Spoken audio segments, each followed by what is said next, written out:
Ok, pessoal, então depois de ter calculado a potência e a corrente do circuito de distribuição, agora a gente vai aprender a dimensionar os cabeamentos e disjuntores dos circuitos, ok? Então, preste bem atenção. Olha só, seguindo a setinha vermelha que diz o seguinte: dimensionar o cabeamento é definir a seção transversal de cada circuito para garantir a passagem da corrente elétrica sem causar danos à instalação.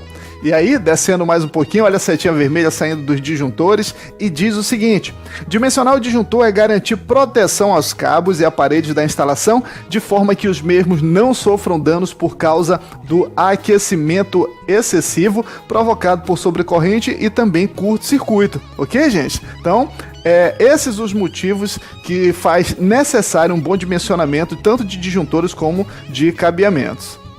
E aí, dando continuidade, a gente vai perceber que, para isso, a gente deve seguir algumas etapas, ok, gente? Para isso, devemos seguir algumas etapas, que são elas. Primeiro, preste bem atenção, analisar a planta elétrica da casa, que no caso é o projeto, observando o percurso de cada circuito para identificar quantos circuitos passam junto pelo mesmo eletroduto.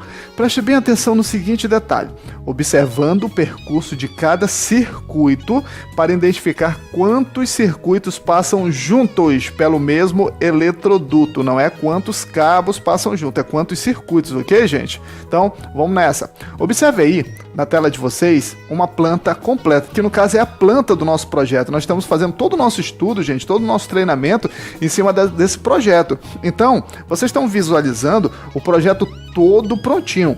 Então, observe que essas linhas mais fortes, no caso essa daqui, ó, que eu tô mostrando para vocês seguindo aqui com a seta, são os eletrodutos. E essas pequenas simbologias que vocês estão vendo aqui são a passagem dos cabos. E essas numerações nas simbologias de fase, neutro, terra, são os circuitos. Então, por exemplo, esse aqui, ó, é o circuito 3, aqui também é o circuito 3, aqui é o circuito 2, 8 e 9.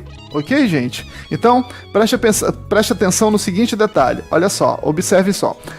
Para ficar melhor o entendimento, eu vou dividir agora esse projeto em dois. Então, primeiro a parte de cima, observem só a parte de cima, e aí nós vamos analisar agora quantos circuitos passam junto pelo mesmo eletroduto. Mas antes, chegando aí na tela de vocês uma pequena tabela para a gente fazer a organização, e daqui a pouco vocês vão entender que nome nós vamos dar isso aí, ok?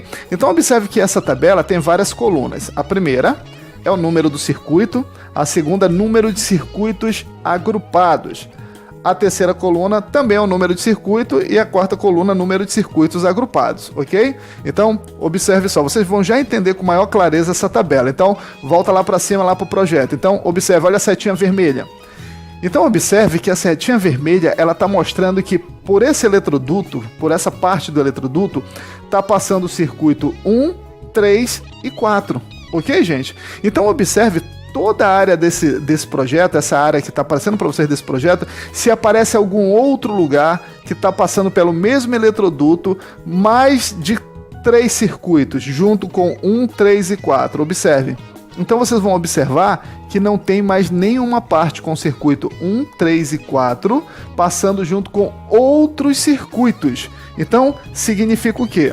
Observe agora lá embaixo comigo na tabela. Observe só, circuito número 1, observem, circuito número 3 e circuito número 4. É sobre eles que nós vamos falar.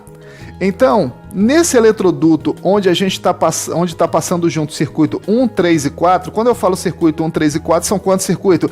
3 circuitos. Então, no caso, por esse eletroduto está passando 3 circuitos agrupados. Então, olha só, na tabela embaixo, circuito número 1, número de circuitos agrupados, 3. Circuito número 3, 3 circuitos agrupados. Circuito número 4, 3 circuitos agrupados. Ok, pessoal? Então é extremamente importante a gente saber o número de circuitos agrupados.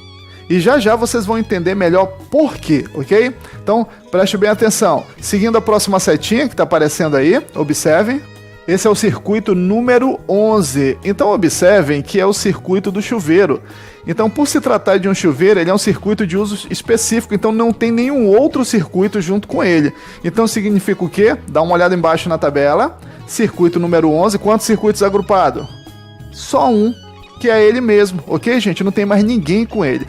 Então já analisamos o circuito 1, 3, 4, o circuito 11, vamos lá, continuando analisando e agora dividindo aí o circuito, dividindo o projeto, vamos analisar agora o circuito de baixo, ok? Então preste bem atenção, olha a setinha chegando, e a setinha está chegando para a gente analisar o circuito 2, 8 e 9.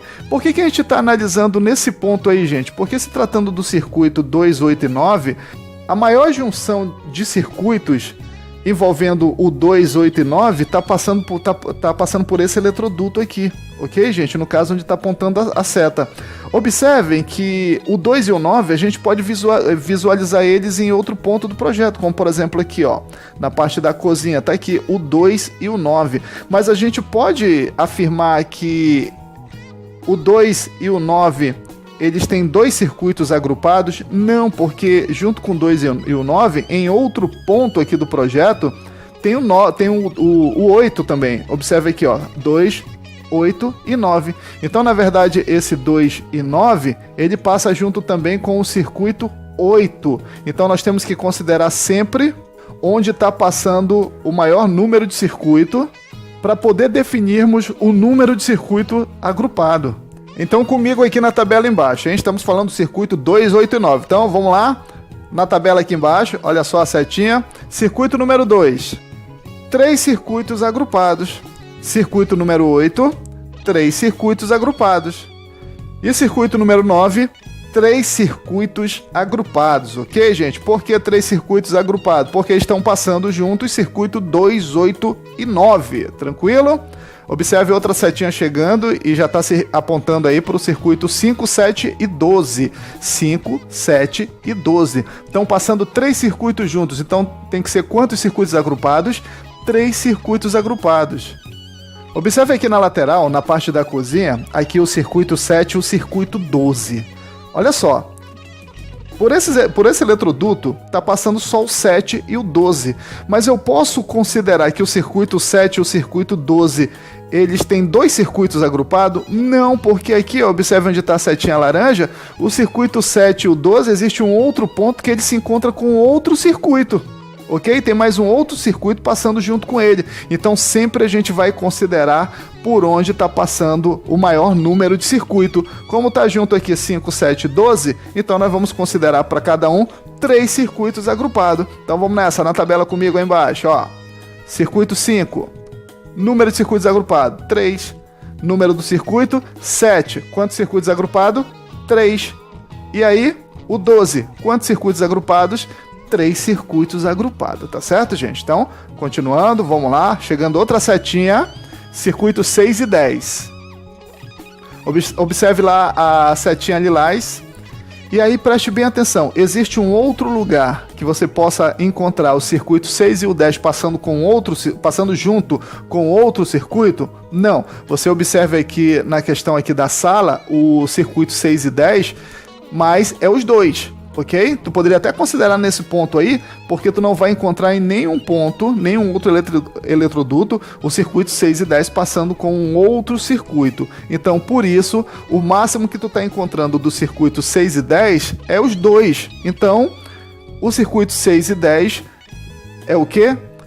2 circuitos agrupados. Então, na tabela comigo lá embaixo, olha lá. Número do circuito 6, número de circuitos agrupados, 2, ok? E aí o circuito 10... número de circuitos agrupados, 2. Tranquilo, gente? Então, é assim que a gente faz a análise do agrupamento de circuito. O nome para isso chama-se fator de agrupamento. A gente está fazendo todas essas análises, gente, para a gente calcular lá na frente o fator de agrupamento, tá certo?